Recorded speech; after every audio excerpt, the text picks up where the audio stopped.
नमस्कार सभी दर्शकों का स्वागत है बक्सर लाइव न्यूज में। आप देखना शुरू कर चुके हैं बक्सर लाइव। बक्सर में रविवार को सारण सांसद व पूर्व उड्डयन मंत्री राजीव प्रताप रूडी का आगमन हुआ। बक्सर में एक गोष्ठी का आयोजन किया गया, जिस गोष्ठी का उद्देश्य था बिहारी आगे तो बिहार पीछे क्यों है। बक्सर नगर भवन में आयोजित कार्यक्रम में शिरकत करने पहुंचे सारण सांसद राजीव प्रताप रूडी के पहुंचने पर कार्यकर्ताओं के द्वारा फूल मालाओं से सांसद का स्वागत किया गया, जिस दौरान मंच पर उपस्थित जिलाध्यक्ष माधुरी कुंवर, चंद्र विजय सिंह समेत अन्य लोग मौजूद रहे। सभा को संबोधित करते हुए पूर्व उड्डयन मंत्री राजीव प्रताप रूडी ने बिहार के पिछड़ेपन को लेकर चर्चा करते हुए कहा कि जब बिहार के साथ सौतेला व्यवहार हुआ तब मैंने आवाज़ उठाई है और अभी भी मैं लगातार आवाज़ उठाते रहूँगा। वहीं बिहार के पिछड़ेपन को लेकर उन्होंने सभा को संबोधित करते हुए लोगों से क्या कहा, जरूर सुने। और जब अगर किसी गैर राजनीतिक मंच में आप आते हैं तो स्वाभाविक रूप से बड़े सारे सवाल उठते हैं कि साहब, और अभी कोई चुनाव भी नहीं, अगर कोई चुनाव होता तो शायद आप जोड़ सकते थे। तो अभी बिहार का भी कोई चुनाव नहीं है, नगर पंचायत और शहरी चुनाव के बारे में नहीं कर रहे हैं, लेकिन ये कोई राजनीतिक कार्यक्रम है और कुछ नारा लग रहा था, उससे भी इसका कोई लेना देना नहीं है, क्योंकि वो तो एक बड़ा लंबा राजनीतिक प्रोसेस है। और जैसे कि जसवंत जी हमारा परिचय दे रहे थे, तो मेरे शायद पता नहीं आप लोगों के बीच में भी हमारे चौबे जी हैं, बहुत वरिष्ठ लोग हैं। कभी लालजी चौबे जी भी हुआ करते थे, उनके साथ हम 26 साल की उम्र में विधायक बने। ये मेरे राजनीतिक यात्रा का 30 वर्ष, और उसमें अगर छात्र जीवन का 10 वर्ष जोड़ दिया जाए तो लगभग 42 वर्षों का मेरा राजनीतिक जीवन है। लेकिन बिहार मुझे कम जाना, और इसलिए कम जानता है क्योंकि मैं थोड़ा अपने तरीके से राजनीति करता हूं, और आज तक हमने कभी तय नहीं किया था कि मैं बिहार के राजनीति में कोई और बड़ा पहल करूंगा। मुझे तलाश थी कि कोई ऐसा मंच मिले, क्योंकि पार्टी का मंच तो देश का सबसे बड़ा मंच है और भारतीय जनता पार्टी के राष्ट्रीय प्रवक्ता भी हैं। एक समय था जब मैं भारतीय जनता पार्टी का एक बहुत बड़ा पद होता है राष्ट्रीय महासचिव, तो हम माननीय राजनाथ सिंह जी के टीम में राष्ट्रीय महासचिव भी रहे, और कई राज्यों का, चाहे वो गोवा हो, महाराष्ट्र हो, तमिलनाडु हो। और अपना बखान खुद नहीं करना चाहिए, लेकिन राजनीतिक जीवन का यात्रा मेरा बहुत लंबा था, और शायद ईश्वर की असीम कृपा नहीं है, और शायद सारण की जनता का, क्योंकि एक जमाने में आप सब लोग बिहार में कई बार लोग बाहुबलियों की चर्चा करते हैं कि बाहुबली, पता नहीं अब क्या होता है बाहुबली। मेरा बन सकता था छपरा के राजू में, और शायद वो समय बीत गया, लेकिन चलिए वो लग रहा है। तो आपकी धरती पर आए हैं तो सबसे पहले स्वागत आपका हम करें या हम आपका करें, लेकिन इस धरती का स्वागत बक्सर का। तो आपके शहर के बारे में, आपके जिला के बारे में एक छोटा सा वीडियो है, और मेरा ये बिल्कुल ही एकेडमिक संवाद है, और मैं देखना चाहता हूं कि मेरे कार्यक्रम समाप्त होने के पहले कितने लोग यहां से उठ करके जाते हैं, क्योंकि शायद आप लोगों के राजनीतिक जीवन में या सामाजिक जीवन में इस प्रकार से किसी कार्यक्रम का आयोजन हो जहां दूर दूर से लोग आए हो और बैठे हो, तो शायद ये पहला कार्यक्रम है। तो सबसे पहले बक्सर पर एक छोटा सा आपको आभार व्यक्त करने के लिए छोटा सा गया में, आरा में, औरंगाबाद में, और उसके बाद बक्सर के पावन धरती पर हम आए। और इसमें से एक बहुत बड़ा सवाल ये है कि पूरा भारत एक तीव्र गति से बड़ा भारत बढ़ रहा है, लेकिन कहीं ना कहीं बिहार छूट गया है, और उसके पीछे कारण क्या है, और बिहार छूटा है। बिहारी पूरे भारतवर्ष में आगे है, और बिहार पीछे है, ये सवाल खड़ा होता है, और इसके पीछे हम सब लोगों ने भी एक बड़ा सवाल, सत्ता में बने रहने के लिए हम सब लोग राजनीति में हैं और सत्ता में बने रहना चाहते हैं। अभी योजना आयोग ने एक रिपोर्ट दिया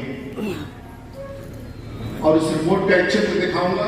ये सामाजिक मानकों पर था और बिहार में लगाइएगा, बिहार में हर 100 में से 51 व्यक्ति गरीबी रेखा के नीचे है, जो भारत में टेक्निक, यानी कि हर आदमी बिहार में, हर दूसरा व्यक्ति बिहार में गरीबी रेखा के नीचे है।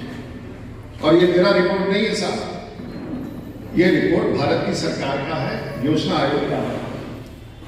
और आप देख सकेंगे कि पूरे भारत के वक्ष में एक ही राज्य है जो लाल से रंगा है, क्यों? और राजनेता तो बिल्कुल नहीं लेके आएगा। और इसके कई सारे मामले हैं, महिलाओं का प्रसव का मामला है, शिक्षा का मामला है, क्योंकि लोग सवाल ना पूछे, आपके जैसे लोग चाहिए माताएं हैं या बहनें हैं, ये सवाल ना पूछे तो राजनेताओं को तो कुछ करना ही पड़ेगा। और सवाल ना पूछे जाने का तरीका क्या है? उसका तरीका बड़ा आसान है।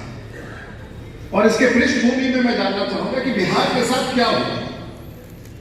और आजादी के पहले जब अंग्रेजों ने देखा कि बिहार में आंदोलन तेज हो रहा है और इसको दबाना है, चाहे बाबू वीर कुंवर सिंह की बात करें, महाराज की बात कहीं की बात करें, तो अंग्रेजों ने कहा कि भाई चलो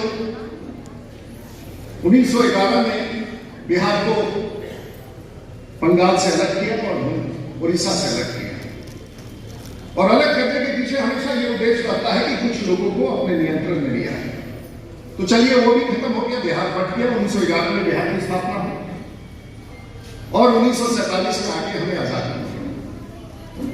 देश के राजनीति में निर्णय हुआ, संविधान ने बताओ संविधान को अडॉप्ट किया, हम रिपब्लिक बने। और उस समय हम लोगों के संविधान के मानक देने वाले लोगों ने ये तय किया और हम सब लोगों ने सहमति दी।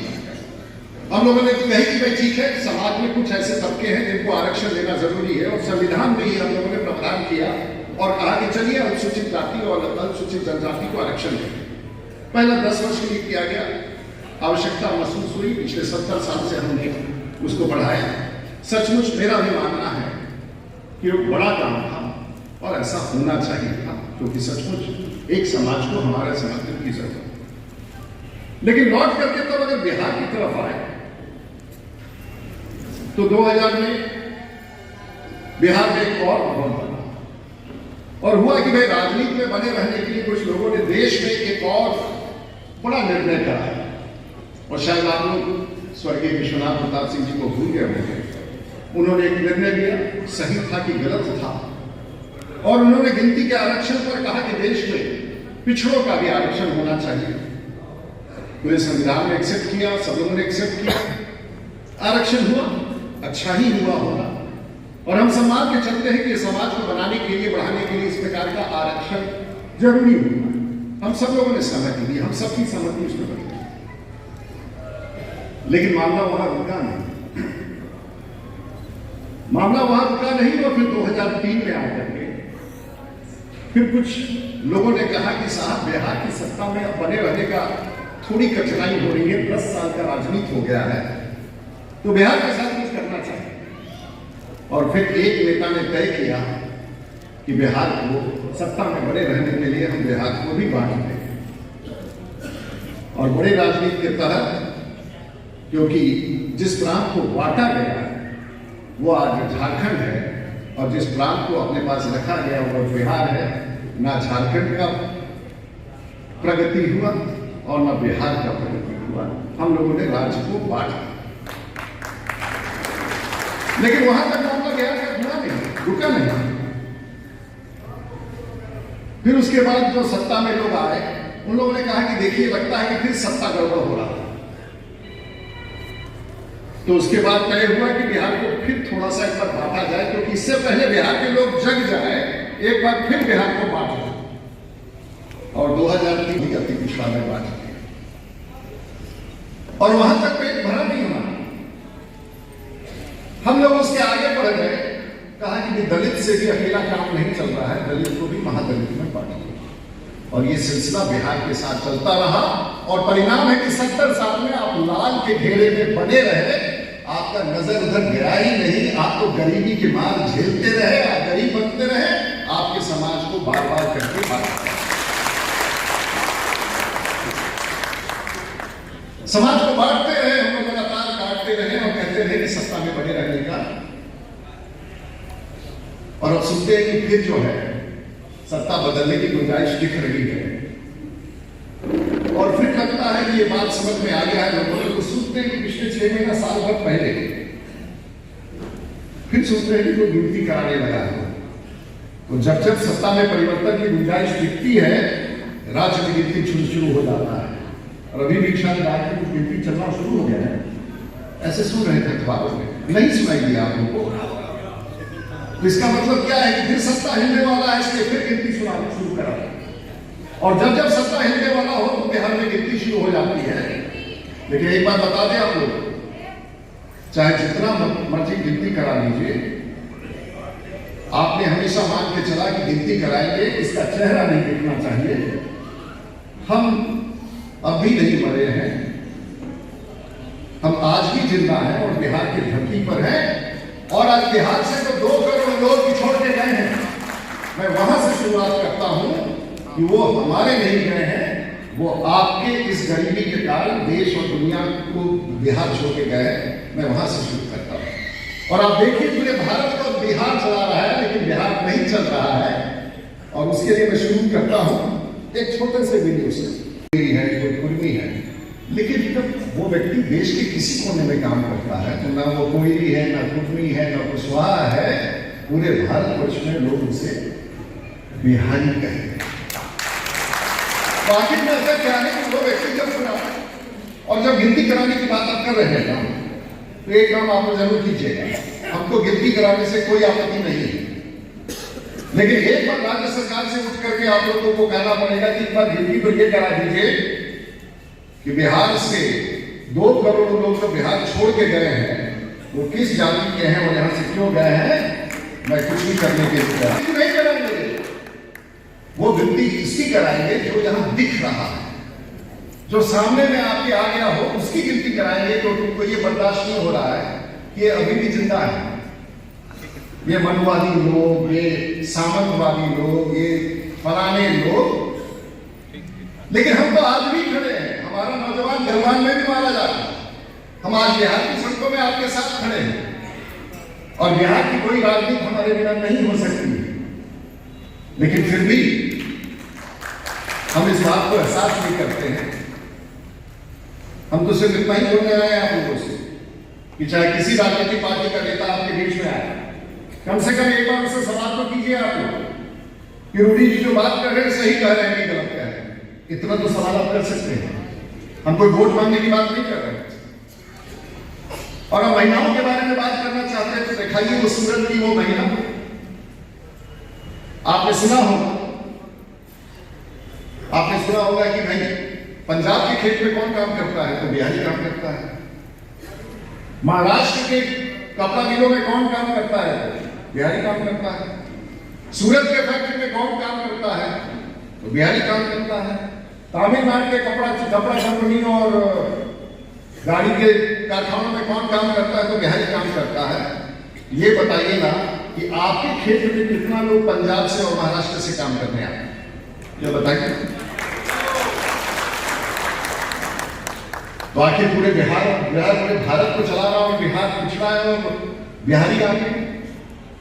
साहब अगर 5 सितारा होटल में आप जाके रहिएगा तो वहां का जो मेन शेफ है, जो खाना पकाता है, जो सबसे बड़ा वहां खाना पकाने वाला व्यक्ति है, वो भी बिहारी। और जो वहां आपके कमरे से कपड़ा लेके जाता है उस 5 सितारे होटल में, वो भी बिहारी।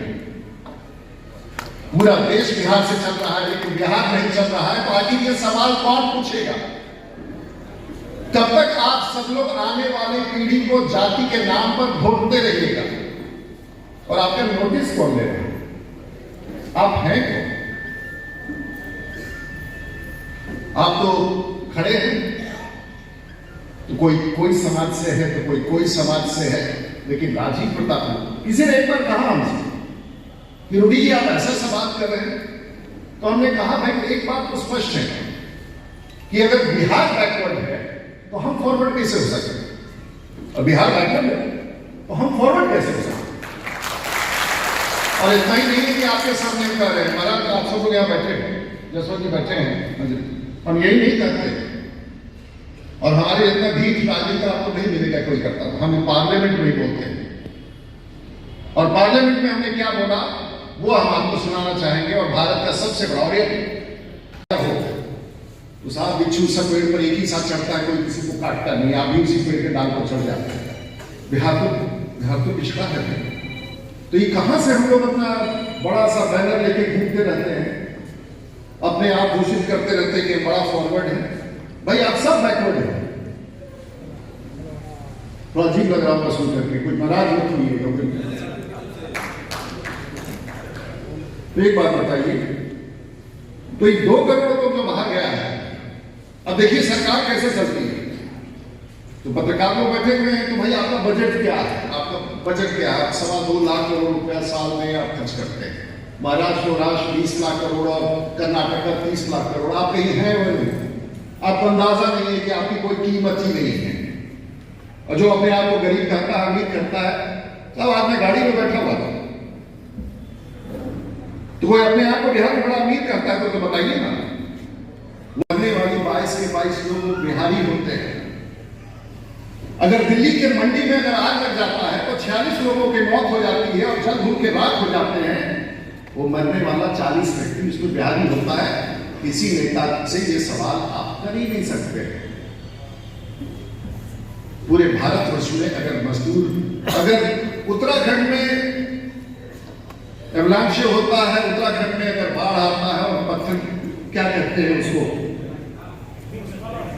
भूस्खलन, तो मरने वाले 13 लोग अगर होते हैं तो बिहार के होते हैं। मरने वाला पूरे भारतवर्ष में बिहारी होता है, लेकिन उसमें कोई नेता नहीं होता।